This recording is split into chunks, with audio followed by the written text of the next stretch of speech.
Pakistan super league season 7 का दूसरा round 10 फरवरी से कज़ाफी स्टेडियम लाहौर में शुरू होगा।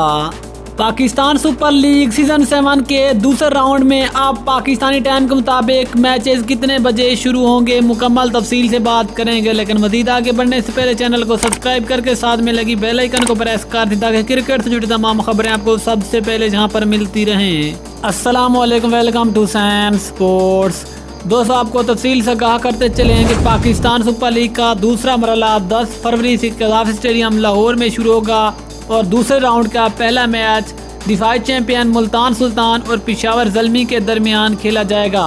अगर बात करें टाइम शेड्यूल की तो कराची में जो पहला मैच खेला जाता था वो पाकिस्तानी टाइम के मुताबिक 2:30 बजे शुरू होता था, लेकिन कज़ाफी स्टेडियम लाहौर में जो पहला मैच खेला जाएगा वो पाकिस्तानी टाइम के मुताबिक दोपहर 2 बजे शुरू होगा।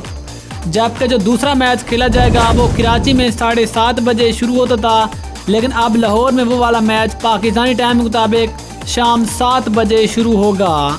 यानी कि दूसरे राउंड में जो मैचेस खेले जाएंगे वो साबका टाइम शेड्यूल से आधा घंटा पहले शुरू होंगे। लेकिन दोस्तों, अब आप किस टीम को सपोर्ट कर रहे हैं नीचे कमेंट सेक्शन में अपनी फेवरेट टीम का नाम ज़रूर लिखें। मिलते हैं किसी और न्यूज़ के साथ, तब तक के लिए हाफिज़। पाकिस्तान जिंदाबाद।